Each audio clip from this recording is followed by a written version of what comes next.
How different has this offseason been in your approach versus last year? The same. Same goals, same attentiveness to get better, same way of attacking. I don't think nothing is different, just a year older. What's motivating you during this upcoming year? I think what's motivating all of us is three-peat, man. Three-peat. I think we got the pieces to do it. We got the team to do it. It's just applying every day, challenging every day, and I think that's the most important goal as individual and as a team. Do you talk about three-peat among yourselves? Yeah, we have brief conversations about it, what it's going to take, the requirements, the day in and day out work that was required to even get in that position and even talk about a three-peat. I think it's more so of what's required day to day in order to get ourselves in a position to a three-peat. Chris, you put it out there, 20-plus sacks. What's it going to take to try to get to that? Everything. God, luck, some unselfish teammates, and stagnation. It seems like it would mean a lot to you. Just the way you reacted, it seems like it would mean a lot to you. No, it's just tough as hell, but I'm going to do it. So Willie, don't lie. They ain't got to be willing. We ain't, that's one thing, man. We ain't asking for nothing. You know, anything we get, we want to earn. We don't want no one to give us nothing, no handouts. Anything in this world that I get, I want to earn it. That's the satisfaction of the journey, you're right, because of the hardships that you face within the journey. So don't give me anything. Chris, there wasn't only a little bit of uncertainty with you, but really the whole defensive line. What did it mean for the team to kind of bring back a lot of these guys? Hey, man, they graded my owner at F. And I got 2 middle fingers for them. He had A place in my book. Brought back Mike Dana, Tershawn Warden, Mike Pinnell. We was able to bring a lot of guys back that help us get there the next year. Charles Aminiu. So for me, it's a sense of accountability and a sense of appreciation because I know who I'm dealing with on a day-to-day basis and the guys that I'm dealing with. Chris, most of you guys are here for this mandatory minicamp. Just what do you think that can do in terms of maybe getting you guys even more advanced than maybe where you were in previous years where you guys have competed against each other? I think most importantly, OTAs is about building continuity with the team, chemistry. That's a huge part of it. When you have a lot of young guys, getting them acclimated to how we practice, the speed of practice, and just being able to be around the guys and compete. I think most importantly, we kind of missed that aspect of it. We been off since February the 13th, and be able to be competing with my guys every day.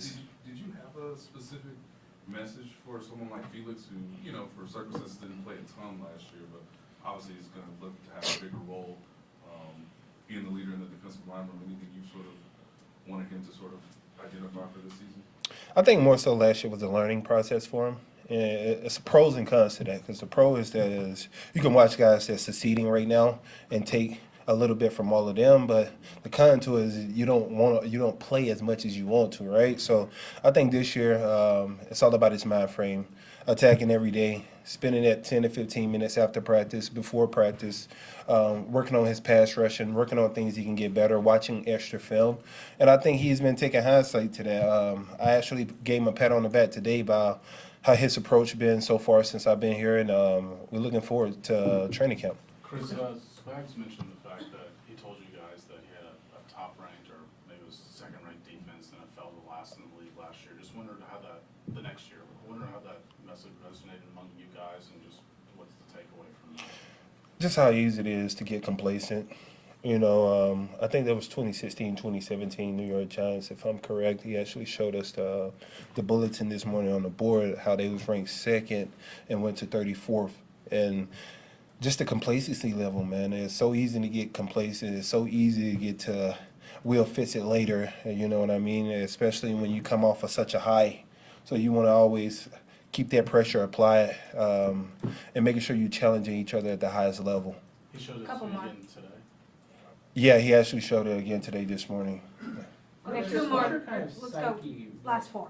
What's your kind of psyche right now, even mental health, compared to maybe where you were last year, with being away from the team and the uncertainty versus now knowing you got a long-term contract and yourself? Well, the mental health aspect of it is I'm here.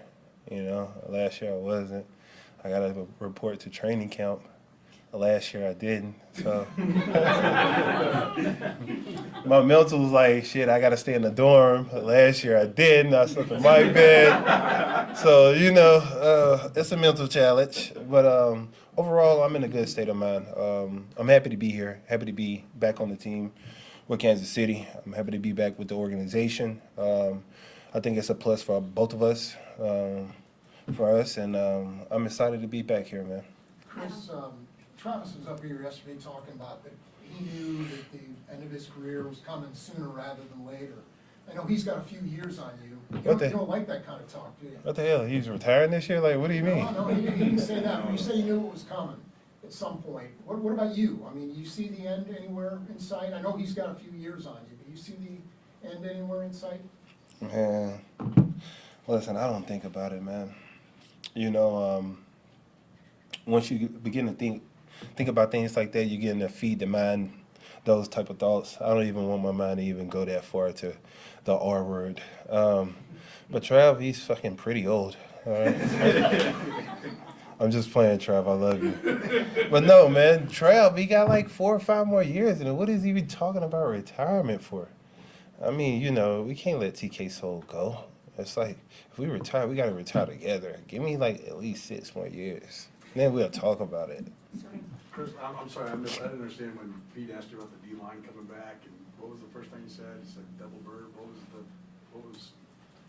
he asked you about, there was a lot of guys that were in limbo and bringing. Oh, double birds for anybody who gave my owner an F+. Oh, okay.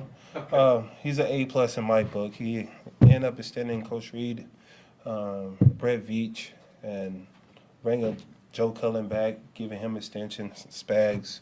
I mean, the moves he made this offseason is high priority moves and putting his team in a position to win again. So I commend the Hunt family for that. And I'm excited, man. We got a lot of guys back on the D-line that we had last year. So the chemistry amongst the group continue to build off of that.